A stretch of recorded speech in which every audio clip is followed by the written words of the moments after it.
I did not intend to write this. Officially, Operation Silt Anchor does not exist. The facility beneath Mosul is catalogued as a temporary Joint Coalition Storage Annex decommissioned in late 2018. The after-action reports described routine engineering surveys, structural reinforcement, and disposal of unexploded ordnance left from the battle for the city. That is the version suitable for congressional committees and allied briefings. This is not that version. Mosul sits along the western bank of the Tigris River in northern Iraq, layered with civilizations older than most nations that exist today. Beneath its streets lie the bones of the Assyrian Empire. Beneath that, older strata, burned brick, basalt foundations, fragments of carved la masse buried during iconoclastic purges and regime changes. And beneath those layers, something we were never meant to uncover.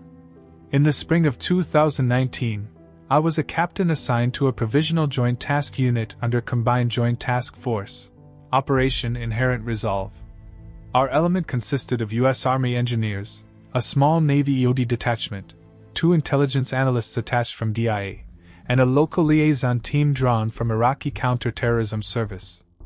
On paper, our objective was simple: assess structural anomalies detected by ground-penetrating radar beneath a recently liberated district in western Mosul. The site had been used by ISIS as an administrative compound. Satellite imaging suggested the group had expanded pre-existing subterranean chambers. The directive was routine: secure, survey, document, neutralize hazards. Black sites are rarely labeled as such. They are described instead as restricted excavation zones or sensitive infrastructure evaluation nodes. This one had no signage at all. The entrance was concealed beneath a collapsed warehouse near the old city. The building itself had been reduced to partial walls and twisted rebar during the urban fighting of 2017. The access shaft was hidden under poured concrete that did not match the surrounding material. Our Iraqi liaison, Major Karim al-Hadathi, told me the warehouse predated the Caliphate. Ottoman era, possibly older foundations. He said the ground there had always been considered unstable. Unstable how? I asked. He hesitated before answering. Not soil, he said. Stories. I dismissed it at the time. We established a perimeter before first light.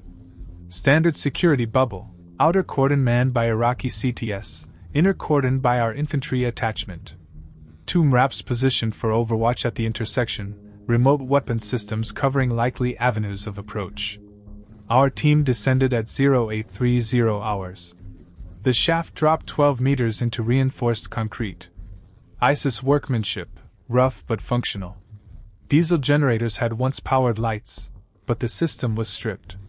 We brought our own illumination and environmental sensors. Temperature at entry, 31 degrees Celsius at surface. Below, 22 degrees Celsius.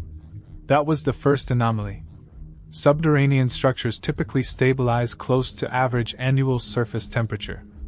In Mosul's climate, that should have been closer to 25 degrees Celsius. Instead, it was cooler. Not dramatically. Just enough to notice. We advanced in file formation. Engineers first, ED in the middle, intelligence and liaison protected at center, security element rear and flank. The first chambers were exactly what we expected: storage areas, crude offices, ammunition caches partially removed. Propaganda materials. Nothing unusual. Then we reached the original foundation. The concrete gave way to dressed stone blocks, massive, fitted without mortar. Basalt and limestone, worn smooth by centuries of groundwater seepage. Dr. Rachel Mendoza, our civilian cultural heritage analyst attached through an interagency agreement, knelt near one of the exposed surfaces. "These aren't Ottoman," she said quietly. "These are Neo-Assyrian." She brushed debris aside to reveal cuneiform carvings. Mosul sits near the ruins of ancient Nineveh. We knew we were operating above a historical layer. That was not surprising. What was surprising was the depth. The radar scans had indicated an additional void beneath the ISIS excavations. That was our true objective. We located the breach point along a fractured stone seam. The opening descended further, carved steps this time, narrow and steep, descending into darkness older than any of us could conceptualize. The air changed there. The temperature dropped another 3 degrees. And the smell began. It was not rot. Not sewage. Not the sulfuric note of groundwater contamination. It smelled metallic. Like cold iron and old blood, but faint, diluted by time. Our environmental monitors showed no hazardous gases. Oxygen stable. No methane spike. No CO2 anomaly. We continued. At approximately 27 meters below surface, our radios began experiencing interference. Not static exactly. More like delayed echo. I would transmit a routine update, and half a second later, I would hear my own voice repeated, softer, as though spoken from farther down the corridor. We conducted a frequency shift. Same effect. We switched to line-of-sight hand signals. It was a controlled environment. No panic. Equipment interference in subterranean spaces is not uncommon. Mineral density can distort signals. Still, I made a note. We reached the lower chamber at 1017 hours. It was not a chamber built by ISIS. It was not even an Assyrian storage vault. It was carved directly into bedrock. The room was circular, approximately 30 meters in diameter. The ceiling arched into a dome blackened by soot or mineral deposit. The floor had been smoothed intentionally, not by erosion. And in the center of the chamber was a depression. A pit, perhaps 6 meters across. Around the circumference of the room, etched into the stone, were relief carvings older than the Assyrian blocks above. Dr. Mendoza moved along the wall with her headlamp angled low. "These are pre-Akkadian," she whispered. "How old?" I asked. "4th millennium BC, maybe earlier." The carvings depicted figures, not gods in the recognizable Mesopotamian sense. Not Ishtar or Ashur or Marduk. These were elongated forms. Limbs too long. Faces obscured by what looked like layered veils or radiating lines.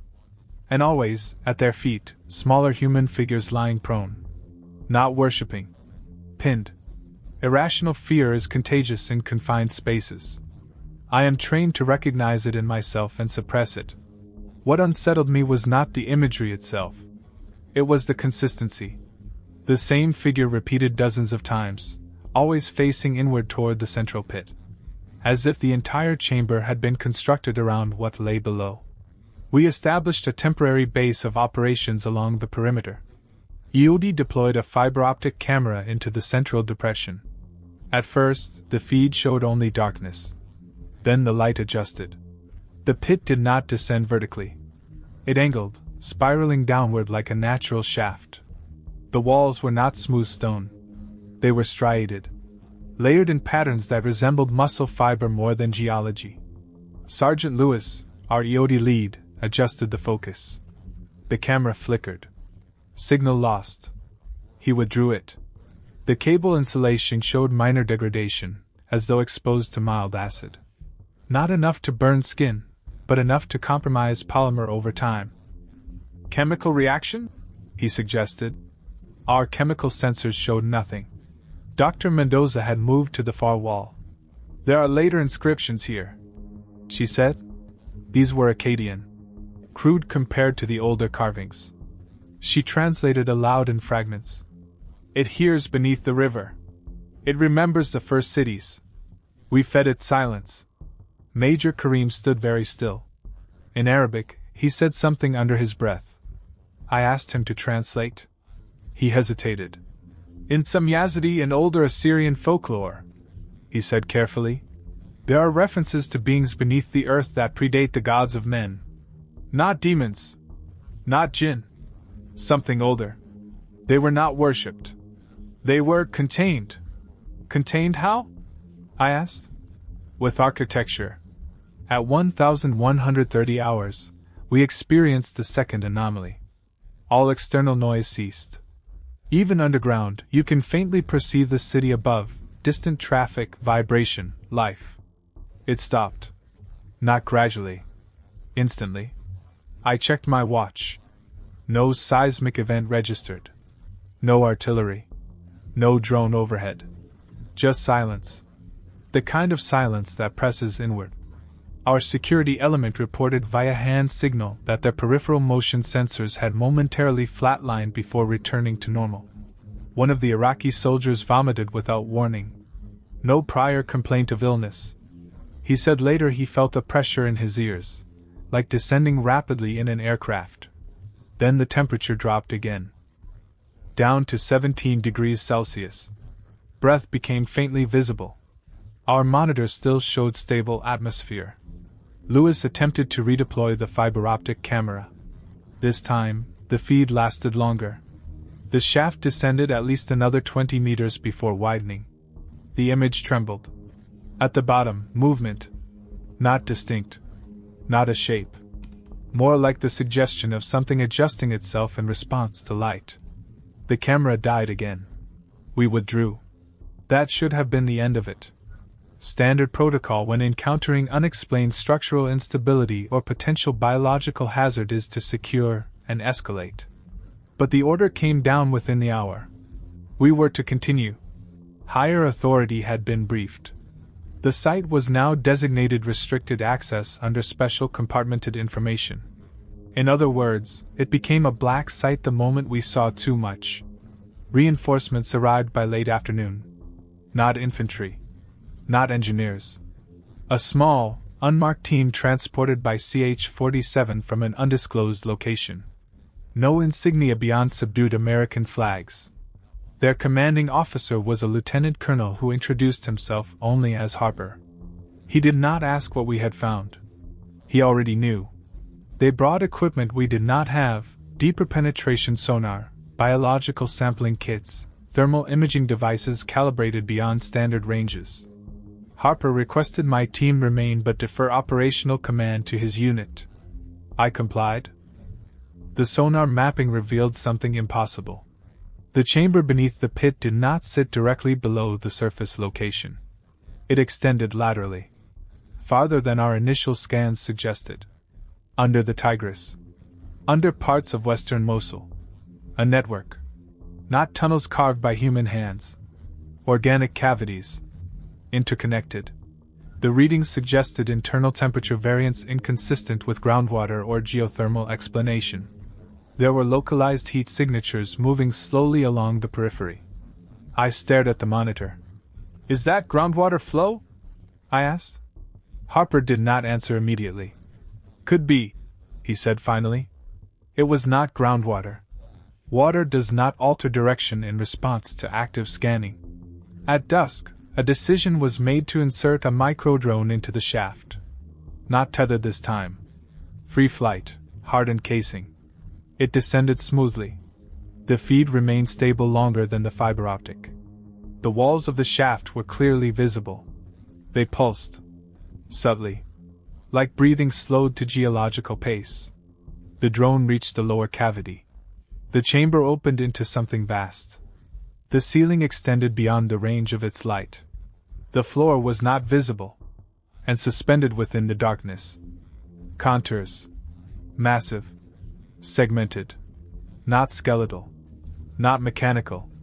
Something layered upon itself in spirals. The drone's thermal overlay flared.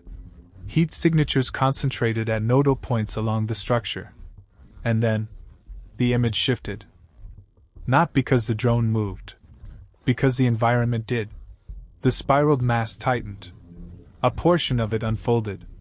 The drone feed distorted as if exposed to electromagnetic surge. For one fraction of a second, the camera resolved something like an eye. Not spherical. Elongated. Lidded horizontally. Reflective. It did not look at the drone. It looked past it. Upward. Toward us. Signal lost. The silence returned. Stronger. My own pulse sounded too loud in my ears. No one spoke. Professionalism held. No shouting. No panicked movement. Harper gave a single order. "Seal the shaft." Lewis hesitated. "With what?" he asked. Harper gestured to the charges they had brought. Shaped thermobaric units designed for subterranean collapse. the kind you use to deny tunnel networks. We set them carefully along the shaft mouth. I remember glancing once more at the carvings along the wall. The elongated figures facing inward. Not worshipping. Containing. We were about to break something older than empires. The charges detonated at 2014 hours. The ground shuddered. Dust filled the chamber. Fragments of ancient stone rained down. The shaft collapsed inward. Sealed. For a moment, there was relief. Then the temperature spiked. Not upward. Downward. From 17 degrees Celsius to 10 degrees Celsius in seconds. Our breath fogged thick. Frost formed along the edges of exposed stone. And from beneath the collapsed debris. A sound. Low. Not loud enough to register on standard decibel scales. But felt. A vibration through bone. Not rage. Not pain. Recognition. The sonar monitors flickered wildly. The lateral cavities shifted. Expanded. As if the collapse had not buried it. As if it had simply redirected itself. Harper's team began rapid extraction. Orders clipped, controlled. We withdrew to the upper levels. As we ascended, the radio interference intensified. Fragments of speech that were not ours bled through the channels. Whispers in languages I could not identify. Not Arabic.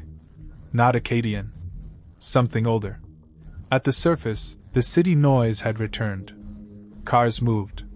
Distant calls to prayer echoed. Normalcy resumed. But beneath our boots, the ground felt subtly different. Hollow. The site was sealed within 48 hours. Concrete poured. Rebar driven deep. Official report, structural instability, high risk of collapse, no further excavation recommended. Dr. Mendoza was reassigned. Major Karim requested transfer. 2 members of Harper's unit did not appear in subsequent personnel rosters. No official casualty report was filed. 3 weeks later, tremors were recorded along the Tigris River bank. Minor. Attributed to shifting soil. In the months that followed, livestock deaths increased in certain western districts. Unexplained. At least according to municipal records. I requested access to follow-up monitoring data. Denied. My security clearance was adjusted. Downward. I have replayed the drone footage in my mind countless times. The spiraled mass. The eye that did not focus on the machine but on the space above it. On us. Ancient Mesopotamian cultures believed the underworld was not merely a place of the dead but a physical realm beneath the earth, ruled by entities older than humanity. Irkalla. Kur. But this did not feel like mythology manifest. It felt territorial. Not evil. Not demonic. Simply present. As if cities had risen and fallen above it for millennia without its concern. Until we drilled too deep. I sometimes wonder whether the Assyrians built that chamber as a prison. Or as a warning. Architecture as containment. Stories as perimeter fencing. We fed it silence, the inscription said. Perhaps silence was not the absence of sound. Perhaps it was the absence of intrusion. We detonated explosives into its roof. We illuminated it. We mapped it. We announced ourselves. The last communication I received from Harper was a single encrypted message. Containment is conceptual, not structural. I did not understand it then. I think I do now. Containment may not mean trapping something beneath stone. It may mean convincing it there is nothing above worth reaching for. Mosul continues. Children play in streets rebuilt over older ruins. The Tigris flows as it has for thousands of years. But sometimes, when reports surface of unexplained ground subsidence or mass animal flight patterns before minor tremors, I think of the spiraled mass adjusting itself in darkness. Not attacking. Not fleeing. Listening. Waiting. We believe we found something beneath Mosul. The truth may be simpler. It has always been there. And now it knows we are.